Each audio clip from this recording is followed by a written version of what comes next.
The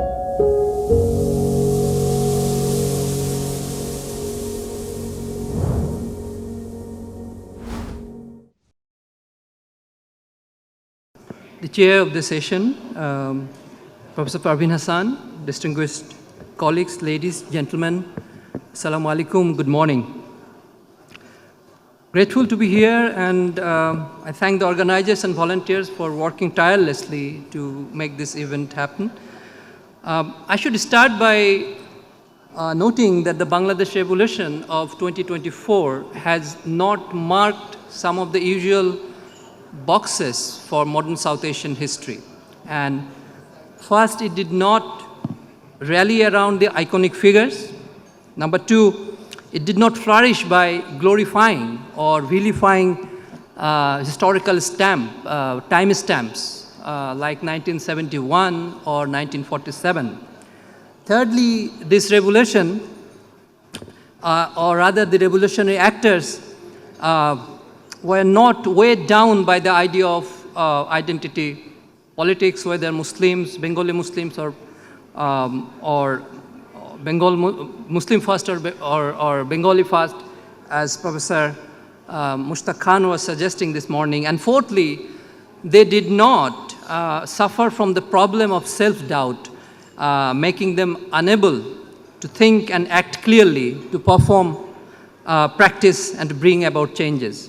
So, in other words, rather than investing further in the nationhood, or rather imagined nation, the revolutionaries, if I may call that, if we use the term, hinged on the operability of the state rather than the imagined nation. And which means the question of citizenship in the form of equity, justice, institutional democracy, and a set of other universals. For the same reason, the boundaries that we have set for ourselves for debates about the whole saga revolve around 1947 and 71 and even 1990 when the fall of Ershad took place. I think there is a scope because of the nature of the revolution or the changes. We can look beyond these modern colonial and post-colonial frameworks. And I am, right now, I'm thinking of taking you to a point where we can say we need to think about a structural history rather than history of individuals or history of particular dates. So that will take you to a long time from now. I'll take a long durée and deep historical turn, not so deep, but deep indeed from our point of view. So I will take you to 14th and 15th century. So as our student of history know that as Sultani period. First, I will briefly outline the nature of this structure. Second, I will try to outline the underlying forces that sustained it. And thirdly, their resonance or lack of it with the revolutionary moment of 2024 and now. So I'll be very quick because there is a time crunch here. So in terms of the structure of the Sultani era, first comes the question of culture. So the Sultani era represents an inclusive and powerful cultural revolution, the first of its kind in South Asia after the Buddhist revolution in the 6th century BCE. Like in the time of Buddha, Bengal witnessed both cultural transformation and political resistance against the lingering dominance of the Brahmanic Upper Indo-Gangetic powers.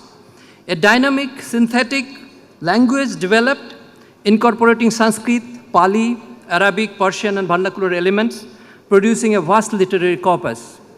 As the Abbasid did in Baghdad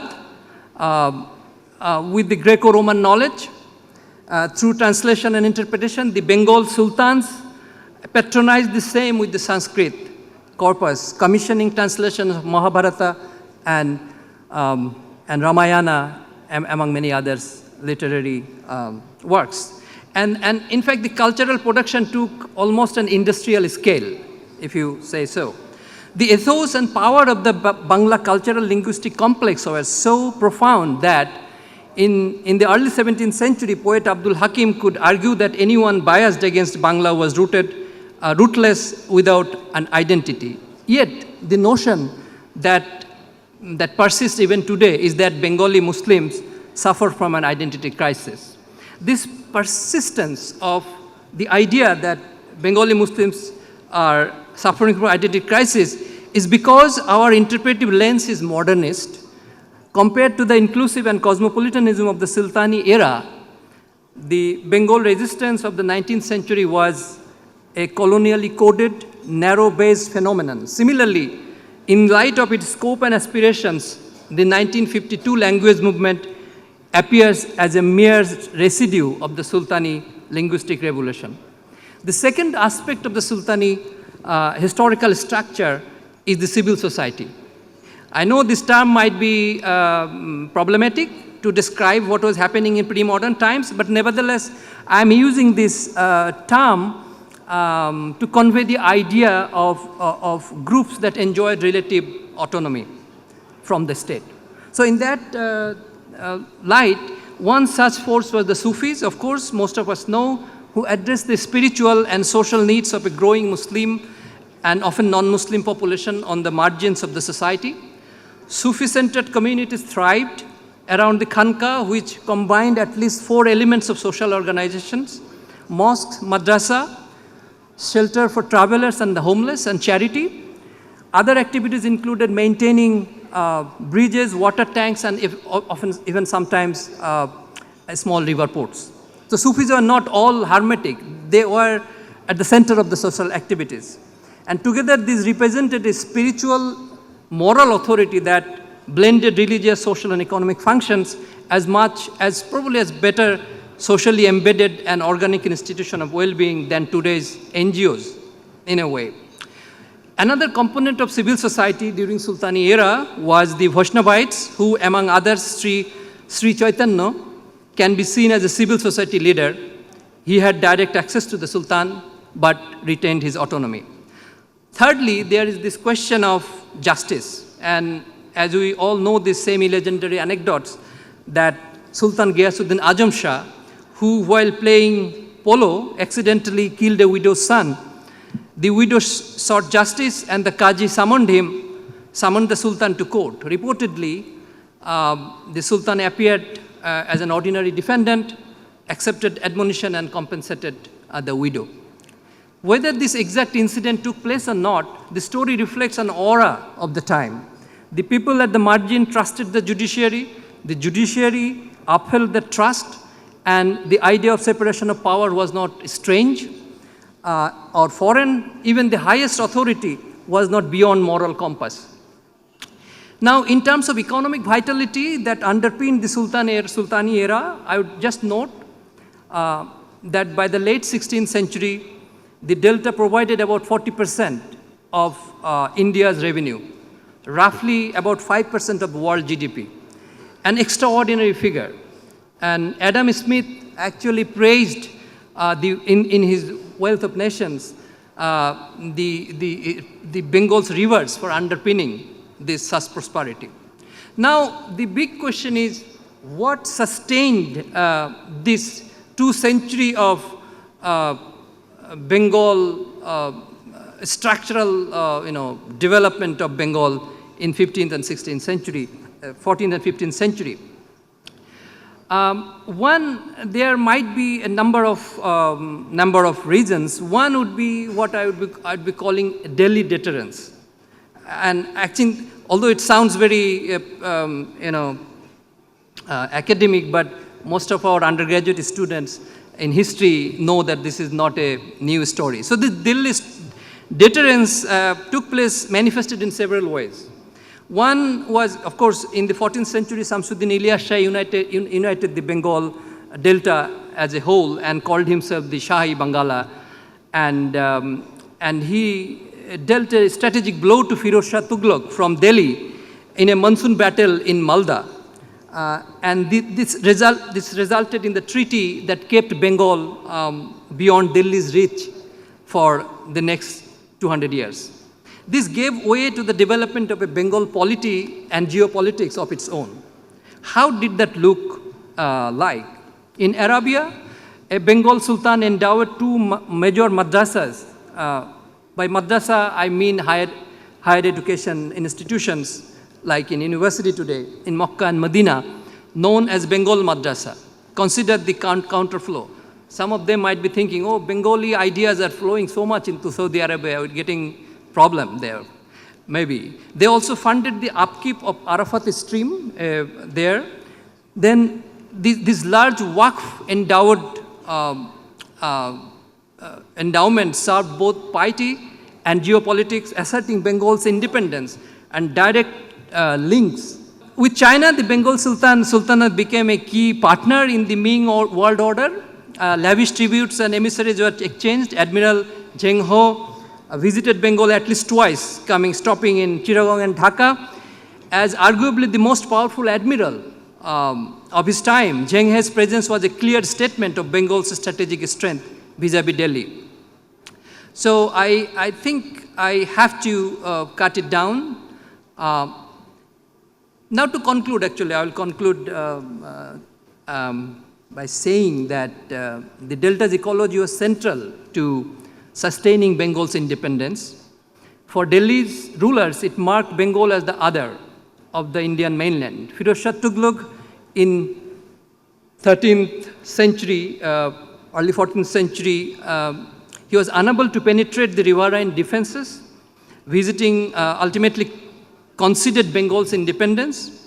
Centuries later in 1946, when Nehru visited Noakhali, he remarked that this was not the India that he knew. And I think both moments underscore a recurring perception from North India that Bengal's ecology itself sustained a difference to Delhi, and for that matter, Islamabad. Briefly after 47, I'd say that Islamabad and Delhi were working for the same North Indian platform of power. They could never bridge the gap between them and the Bengal Delta in some way. But I'm also concerned about the way Bangladesh's internal political community has handled the environment question in the post-colonial time.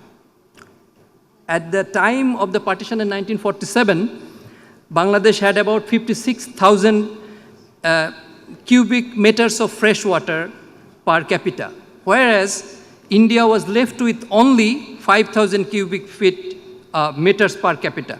Yet Indian constitution mentions the word river, while Bangladeshi constitution doesn't. This is not a small omission.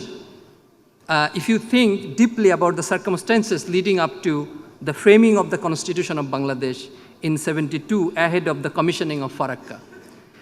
Another is a problem of Bengali creative intellectual encounter with Delta ecology. From Lalon Shah to Tagore to Jasimuddin to Ahmed Safa, nature has been a portal to cultivate spirituality and individual human aspirations, not recognizing the nature's own worth.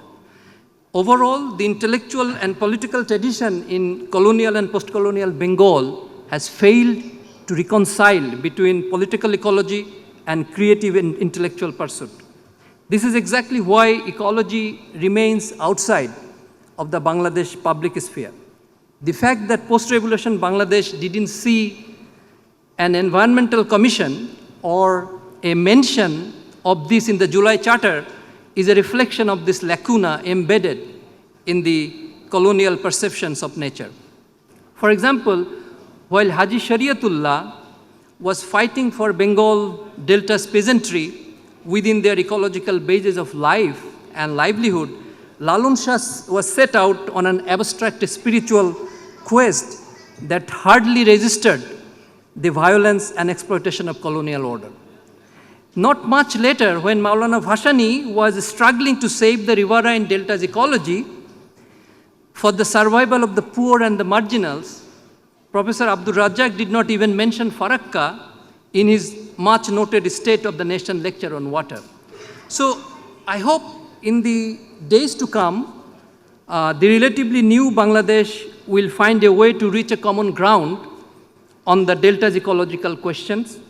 That way, we also reopen meaningful conversations with a historical episode that saw a prosperous, just, sovereign, and globally connected Bangladesh, and also to a great green future. I will end this talk. I'll take 1 more minute. Just I will read out in Bangla. This is not, because this is more out of passion than academic pursuit. So I hope you pardon me. So, July সনদকে স্বাগত জানাই, কারণ এই সনদের মাধ্যমে রাষ্ট্র খাওয়া দুষ্টু ইঁদুরগুলোকে ধরার জন্য কিছু কঠিন বেড়ালের কথা বলা হয়েছে।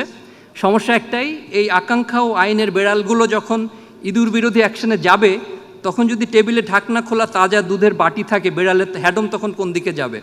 তখন দুপক্ষই বাটির দিকেই যাবে, তাই না? বাংলাদেশের ভূপ্রকৃতি ও পরিবেশ হলো সেই দুধ, সিলেটের পাথর এই দুধের সামান্য ক্রিম মাত্র। একটু বড় ক্যানভাসে যদি বিষয়টা আমরা দেখি, 47-এর ভাগাভাগির পর গোটা দক্ষিণ এশিয়াতে সবচেয়ে বেশি নদ নদী পানির প্রবাহ এই ছোট্ট বাংলাদেশেরই ছিল, অথচ ভারতের সংবিধানে নদী শব্দটা আছে, বাংলাদেশের সংবিধানে নেই। সামাজিক বনায়নের নামে পাহাড়ি বনভূমি তছনছ করা হয়েছে, অষ্টগ্রামের পনিরের নাম ভাঙিয়ে হাওর ধ্বংস করা হয়েছে, ক্লাইমেট প্রুফিংয়ের নামে বাংলাদেশে গোটা বদ্বীপ 100 বছরের বন্দোবস্তের আওতায় আনা হয়েছে, যমুনা নদীকে দুদিক থেকে ভরাট করে সরু করার দানবীয় পরিকল্পনাটি এই ডেল্টা প্ল্যানের অংশ। সমজদার আদমি কে লিয়ে ইশারায় কাফি হয়। এখন রবীন্দ্রনাথ ঠাকুরের নামে বাংলাদেশের ফুসফুস চলন বিলে আরও একটা আঘাত করার চিন্তা হচ্ছে। বাংলাদেশকে যদি দুর্নীতিমুক্ত, জবাবদিহিমূলক গণতান্ত্রিক রাষ্ট্র হিসেবে আমরা গড়ে তুলতে চাই, তবে তা কার জন্যে? মানুষের জন্যে নিশ্চয়ই, কিন্তু মানুষের জীবন জীবিকা, স্বাস্থ্য, সৃষ্টিশীলতা, সর্বোপরি মানুষের অস্তিত্বের যে পাটাতন, পরিবেশ পরিস্থিতি এই খালবিলের উপর নির্ভরশীল। তাহলে নতুন বন্দোবস্ত তা নিয়ে কেন আমাদের আলোচনা হচ্ছে না? জাতীয়, আঞ্চলিক ও বৈশ্বিক পরিস্থিতি বিবেচনায় বাংলাদেশে অনেক মানুষ এমন একটা আশা করে যে পরিবেশ নিয়ে আলোচনা হবে। এবছরের জানুয়ারিতে, কিছুদিন আগে মাননীয় প্রধান উপদেষ্টা মহোদয় রাষ্ট্রের সর্বোচ্চ আসন থেকে তার অভিজ্ঞতার কথা বলতে গিয়ে বলেছেন যে পরিবেশ মন্ত্রণালয় থেকে কোনো প্রস্তাব এলে মনে করা হয় মশকরা করা হচ্ছে। বাংলাদেশ যারা শাসন করছেন বা ভবিষ্যতে করবেন, তারা তো বাংলা বদ্বীপের ভূপ্রকৃতির বিপুল ঐশ্বর্যের মধ্যে বেড়ে ওঠা, তারা এতটা অপকৃতস্থ হবেন এটা কল্পনাতীত। আমি এটা বলেই আমার বক্তব্য শেষ করছি।